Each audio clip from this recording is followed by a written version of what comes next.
Hello and welcome. You are watching News 9 Live. I am Krishna Kumar, and at this hour here on News 9 Live, we are trying to unsolve a mystery, undo a mystery that is going on in the southern Indian state of Kerala. Kerala Church and BJP. And to do that, joining me in the studio is Kartikeya Sharma. Kartikeya, we've seen this happen across states. You're going to give us all that perspective of what exactly is going on, with the BJP and the Christian community. Is there an unthinkable, coming together in Kerala, which is a bastion which they've never been able to cross? We will come to you for that. But before we do that, let's take this across to the people on the ground. Ignatius Gonzalez, journalist and president of the Indian Catholic Press Association, joining us. And we also have Jisha, reporter from News 9, joining us on this broadcast. Thank you both of you for joining us. Jisha, just hold a second. I'm just going to ask Ignatius a question and come to you. Ignatius, please talk to us. What exactly is going on over here? Are we seeing these two spheres that usually don't meet coming together in Kerala just the way it did in some other northeastern states recently? Okay, only time can tell what will happen. But then it's a fact. It's a fact that we saw a very triumphant Prime Minister announcing soon after the elections in the Northeast, next is Kerala. So definitely something is happening. And for quite some time, this is a life and death issue for the BJP to have at least one person elected to the Lok Sabha and definitely to the state legislature. But that dream come true had been, it remained just a dream. But somehow the BJP and the Sangh Parivar as such, maybe because of the groundwork that they had been doing in the past couple of years at least, they feel quite confident. And the latest, the offer, so to say, of the Archbishop of Tellicherry, Mar Joseph Pamplani, have given them actually a shot on the arm, and the offer has actually, opened or stirred the hornet's nest politically, socially, as well as even ecclesiastically. But right now, I cannot predict, but the confidence level of the BJP has certainly increased. Right, fair enough. Let's then listen into that offer that you're talking about from the Archbishop first, and then we'll continue this discussion.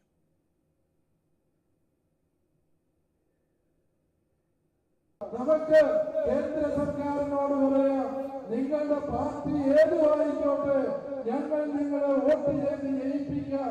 നിങ്ങൾ റബ്ബറിന്റെ വില 300 രൂപയായി പ്രഖ്യാപിച്ച് ആ rubber കർഷകരിൽ നിന്ന് എടുക്കുക. First of all, I would like to welcome, on behalf of Bharatiya Janata Party, the statement of the Tellicherry Archbishop, Sri Joseph Pamplani, wherein he has said that BJP is not untouchable. And for the cause of farmers, we are ready to hold discussion with the Government of India. The simple fact that Bharatiya Janata Party is in Government of India doesn't bar us from holding any discussions with the Government of India. So I welcome this statement of his, wherein he has specifically mentioned there is no untouchability. Church doesn't practice untouchability with any political party. So the church is ready to discuss, church is ready to confabulate with any party or the government. See, I think what the Archbishop said is extremely welcome. Because you see, the Bible itself is very clear. Give unto Caesar what is Caesar's. That means respect the elected governments, give them their due. And you see, the Modi government has done so much for the poor. The church is established for the poor, not for the rich. The Modi government's major expenditure has been on creating infrastructure for the poor, and that is something which obviously the church appreciates. And we are extremely happy that the Archbishop said, nobody is untouchable. We certainly support whatever good the central government is doing, and I think that's a fantastic move, and we're very happy about this. Right, that's a fantastic move is the word coming in from the BJP. Let's take this across to Jisha, who joins us live from News9. Jisha, talk to us. This is a very interesting development. How do you read this, and what more are you picking up from your sources on the ground on the matter? Right. Good afternoon, first of all. Yes, to put in the context of what the bishop said, he has actually said that BJP can resolve its dearth of MPs in the state if center can offer an MSP of rupees 300 for the rubber farmers. So this is an issue that is concerning the rubber farmers. There is a decline in the price of rubber since 2013. So he made this statement during a farmers' rally in Alankod in Kannur. Later, when it became a controversy, he said that it was not the stand of the church. He comes from a farmer's family. His father is a farmer, and he was voicing the concerns of farmers. But later, he said that he's standing firm to his remarks, and also considering the position of Father Pamblani, he is one of the most tallest leaders of Catholic Church in Kerala. So it is being perceived as the opinion of the church also. That's why how the other parties are responding to it.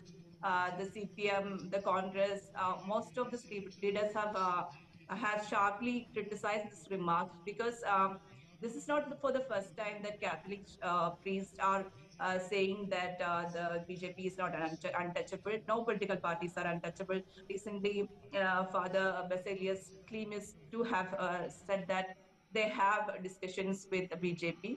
But this assumes significance because one, he said that the BJP can have an MP, they can vote for him, vote for them.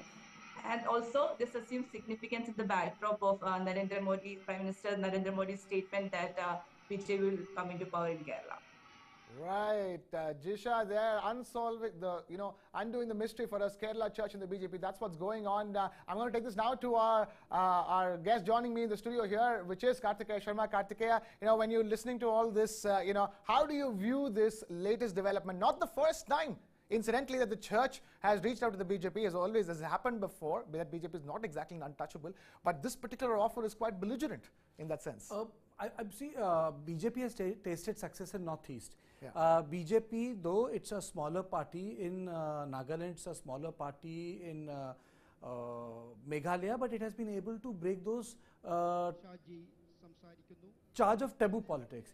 What BJP was able to do under Manohar Parrikar in Goa 2 decades ago. People felt that, how will BJP fight elections in Goa? Apart from the Maharashtrian community, you have a lot of Christians there. But then the Christians started to vote for Bharatiya Janata Party. BJP tailored its politics around them, according to them, and then the local unit behaved differently, unlike how they behave in Bihar, in Uttar Pradesh and Rajasthan. Similarly, I was with Kiran Rijiju in Northeast. They had absolutely different point of view when it came to the issue of eating meat, when it came to the issue of local customs. So the articulation by Kiran Rijiju was completely different.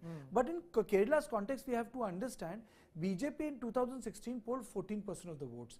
This time they slid by 2 to 3% and they polled 11 to 12% of the votes. So BJP has exactly not done well. So what we witnessed today in Kerala is a recalibration of a policy. Now why this recalibration is taking place?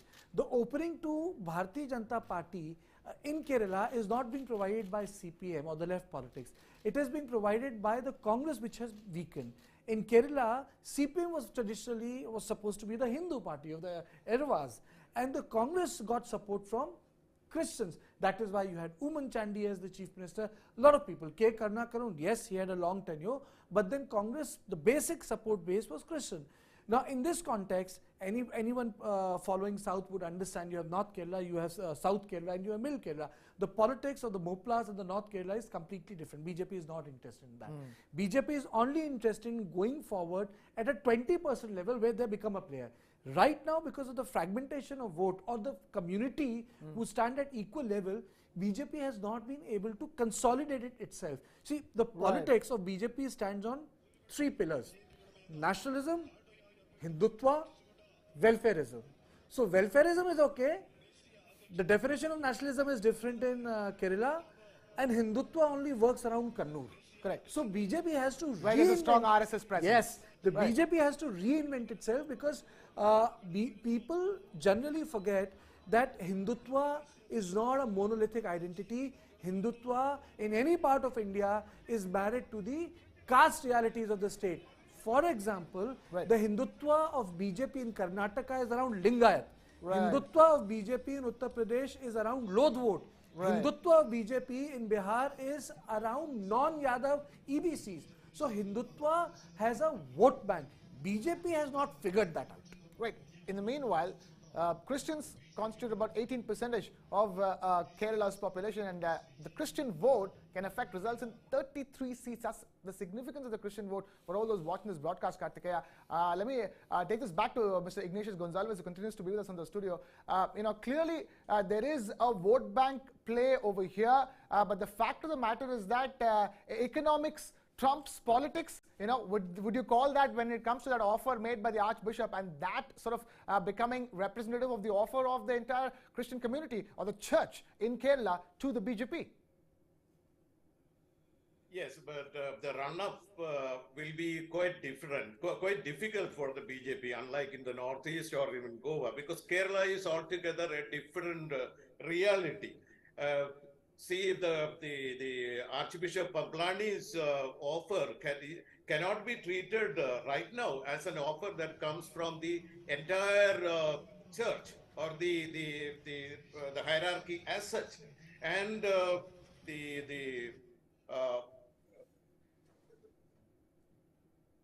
there are other larger interests and larger issues, because most of the missionaries, the priests and the consecrated nuns in the north and the northeast, their good majority are from Kerala. So every now and then, when the Kerala Christians hear about how they are ill-treated, how they are persecuted, how bogus cases are being charged against them on account of forceful conversion, the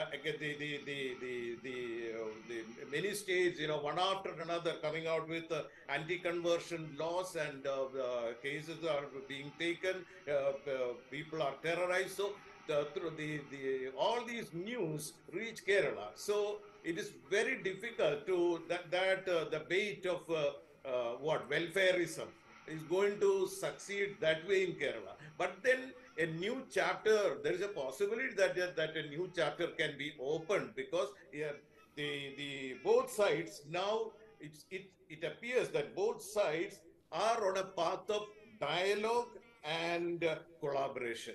So that doesn't mean it is going to be translated into say half a dozen or even a dozen Lok Sabha seats. But a significant phase has come. Significant phase has come. So this is now open to debate and consideration within the church and within the church and outside the church. So one can't. I don't share that over optimism. It is going to be a different terrain. Got it. Let me take this across to Jisha now then, Ignatius Gonzalez. Jisha, tell us about, the specificity of the issue per se. That's a very evocative issue of the minimum support price for rubber in the region and across Kerala as well. Talk to us about, how important that issue is and why that is being seen now as a significant development. Right. Yes, this topic is very sensitive, especially the concerns of farmers. For the past for several years, since 2009-13, there is a decline in the price of natural rubber, and though even the LDF have offered this minimum support price of rupees 250 in its election manifesto, currently the price is around between 120 to 150. So the farmers are really, there is a strong resentment from the part of farmers due to this decline of price. Apart from that, but this is just one issue. The farmers in Kerala are agitated over other issues like the buffer zone, which is under the consideration of the Supreme Court, and also the increasing human-animal conflict in these places, which has properties and even lives of people. So there is a resentment that is growing among the farmers community, which I think the BJP is trying to thinks as a possibility to make inroads into the Christian community, because there is this growing resentment, especially among the migrant community. These are the group of migrants who have people who have migrated to from the midland to the high range areas of Kerala during the 40s, and have started cultivating plantation crops, and they are mostly Christians. So this is one segment which I think BJP is trying to make inroads into. That's a very specific strategy, isn't it, Kartikeya? The fact that it's a specific economic issue, it has a huge impact on people and people belonging to a particular community. So therein lies a political opportunity. That's how it works. It's also about the way people adjust with new political realities. For example, it is to say that why should Muslims vote for Bharatiya Janata Party? Why should they vote for Hindutva? Why do Bohra Muslims vote for Bharatiya Janata Party in Gujarat? Or why do Parsis align with BJP? They shouldn't. Why do Sikhs align with Bharatiya Janata Party? They shouldn't. So the communities also have self-interest. Indian politics is not only divided on the basis of religion, it is also divided on the basis of caste. You have occupation. Even though they don't have reservation, you have caste within the Christian community and you have caste within the Muslim community. So there are multiple social fault lines on which any political party can operate. For example, Bharatiya Janata Party in Uttar Pradesh is operating the fault line of Pasmanda Muslims, the backward Muslims, those who have been subjugated by the forward Muslims. Now Islam does not acknowledge caste, but the Bharatiya Janata Party has gone on a different tangent and focusing on a different lived reality of a section of the Indian Muslim in Uttar Pradesh. So Kerala is, I completely agree with our panelists that the Kerala is a very complex state. It's like intermingling of multiple faiths. We are forgetting Jews also. The only state to have that population. The only state to have that population. So it's a very, it's complex, it's heterogeneous in nature, it's diverse. And here you go, Christians and Muslims put together contribute 46% of Kerala's population. That's an incredible number that you're talking about. Now there is this outreach clearly happening from the BJP side, Kartikeya, to both these communities. As far as Kerala is concerned, Christians have been invited for the Vishu festival, which is a Hindu festival, the New Year celebrated in Kerala, and then the BJP said that they will visit the homes of Muslims on Eid as well in April. So there's clearly a multi-community outreach. It's a strategy that's very Kerala specific. As far as BJP is concerned, unlike what happened in the Northeast. I think, you see, in context of the Christian votes, I think BJP has crossed that line years ago. I don't think the Christian community in India are averse to voting for Bharatiya Janata Party. They are voting for Bharatiya Janata Party. The issue is that the Bharatiya Janata Party has not been able to crack any state outside Karnataka. That is the problem. They have not been able to make inroads in Tamil Nadu because of that complexity of the Dravidian politics. Though they have a retired IPS officer trying to create waves, but they have not been able to create that vote bank, one. Secondly, they have not been able to crack the code in Telangana. They have not been able to crack the code in Andhra Pradesh. Similarly, they have not been able to crack the code.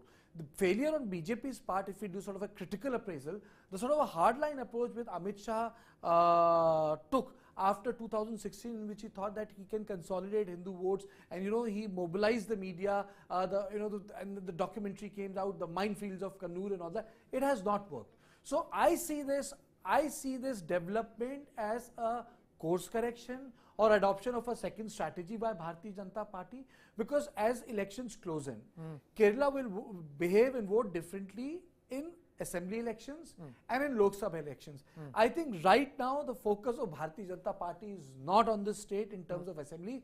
It is primarily in context of wresting some Lok Sabha seats. All right. You can ask this to the panelists. I was about to do that. I was Yes. just about to do that. Ignatius Gonzalez, do you think all of what is going on right now is targeting the 2024 Lok Sabha elections? And there, out of the seats in Kerala, what is the number you're looking at? I mean, if you were to ask that, even if it's not a number, a much improved performance, because you expect them, the votes to come in for the central election and not exactly for the state election. Would you agree with that consensus?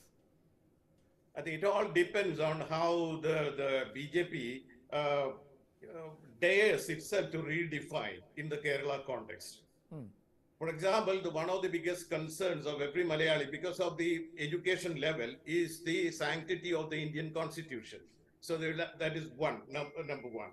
And the spoon feeding kind of see some bishop or some leader exhorting and people voting according to them. That seldom happens in Kerala. So that herd psychology, that doesn't work that easy in Kerala. Then the Kerala Christian would like to see like the CPM, for example, the CPM, they have they have redefined. Say no one talks about dialectical materialism. You have church-going communists, hardcore communists. You have temple-going hardcore communists that way. So the Hindutva and Ramrajya, those terminologies will have to be redefined as such, and also the ideological dogmatic texts of the Sangh Parivar, where things, there are unsavory things said about the Christians and the Muslims. So probably a couple of years ago, Mohan Bhagwat had the guts to say that context has changed.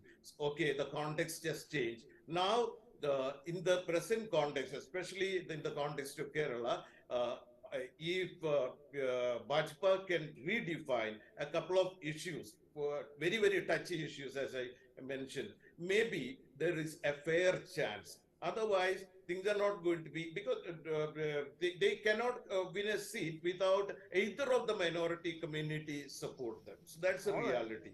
So a very daring, bold redefining and newer strategies that might work miracle for them, and there is a fair chance of one or two seats. Right. Fair chance of 1 or 2 seats is the word coming from Ignatius Gonzalez. Let's take this across to News 9's Jisha, who joins us from Kerala again. Jisha, tell us in terms of the ground reality, in terms of the mood as far as the voting population is concerned. It's clear that there are evocative issues, there are touchy issues like the minimum support price for rubber, but that's one of the many issues facing Kerala. And Ignatius Gonzalez tells us that it's going to be at best, if they redefine themselves, redo their strategy in Kerala, we're talking about 1 or 2 seats for the Lok Sabha elections. Tell us from your perspective, from your own reportage, from what you've been talking to people on the ground over there, how does it feel like when it comes to the, how different do you think they're going to vote when it comes to state and central elections? Right. We all know that LDF won 2 consecutive assembly elections. But interestingly, what happened between that in the 2019 Lok Sabha elections, despite giving votes to LDF in the 2 consecutive elections, the state stood with the UDF, the Congress, because they were voting in a different pattern for assembly and general elections. But things have changed of late, because right now we are seeing how a lot of communities in groups in Kerala who are aligning with the Sangha Parivar thoughts. Like there are organizations like CASA, which are in front with campaigns against love jihad, the so-called love jihad, and there are a lot of elements within the Catholic community who are aligning with this Sangha Parivar thoughts. So it is very different from what the stand of Christian community is very different from what they have, say, a decade ago. And take, for example, if we compare with the support strategies of BJP and the Congress, the UDF, already BJP has entered into the campaign mode. We have seen Amit Shah addressing a huge public rally on March 12th. But on the other side, the Congress is currently discussing on ways to resolve its own internal conflict. Some of the sitting MPs, for example, K. Muralidharan, has said that he is not going to contest the next assembly election because of his differences with the current state party leadership. So on the one side, this is the strategy is going on, which is very strong and very intensive, aggressive campaign is going on one side, and the other side it's very slow. But how it is reflecting on the what will be the final decision when we have to consider how the voting people are voting for the general assembly, the general election and the assembly election. The pattern is very different. So it is we have to wait till the real elections for the outcome. Right, the real elections. Wonder which one would you call as the real elections, the state or the central one? Let me take this back to Kartikeya, who's with us in the studio. Clearly, that's an established fact that they're voting differently for the state elections and the central elections. That's established. So, which means the BJP has a chance, literally, at replacing the UDF or the Congress-led front in the Kerala in the central elections. That seems to be the best chance. They have the possibility, they enjoy the possibility of replacing the Congress left front for simple reason that Ramesh Channithala, K.C. Venugopal, the incumbent CLP leader, the PCC leader, they're not on the same page. So there's a problem within the Kerala Congress. That larger problem is creating space for Bharatiya Janata Party. BJP is a smaller party, it doesn't have those issues. On the other hand, the left has been able to consolidate itself. Though Rahul Gandhi has been pretty, I would say, frequent visitor to Wayanad, unlike Amethi, and he's in Wayanad today. Right. So that way Rahul Gandhi has been able, he's been working on his constituency. But I would say that Kerala is important for BJP. Like it's like a mental block, You have touched the last state. Deep south is Kerala in Tamil Nadu. Yeah. That's the South India. The politics of Karnataka can be divided into North Karnataka and South Karnataka, Bombay Karnataka, Nizam Karnataka, Mysore Karnataka, the Konkan Karnataka. That way, even Telangana, Telangana is more closer to Vidarbha than to the Tamil Nadu politics. Correct. So I think it's a mental thing for Bharatiya Janata Party that they must be able to make space. One. Secondly, I think they are shifting the gears because they understand that perhaps what allowed them to expand in North India is not the way to go in South India, where identities are far more layered. And absolutely, couldn't agree more with you. So that's what I was telling you, Kartikeya. There seems to be a shift in the way they create strategies for states. If they went with a blanket approach in the beginning, it's clearly now showing, especially with the church in Kerala and the BJP, the mystery that we have solved over here in the last half an hour. It's very clear that the BJP is going for a very state-specific strategy this time around. As Kartikeya has been telling us, it will be a morale-boosting win when that happens. Any gains from Kerala will be a huge morale boost because it will undo that mental block. And with that, we've completely run out of time here on this particular edition of News 9 Live. Thank you so much for watching. This is Krishna Kumar signing off.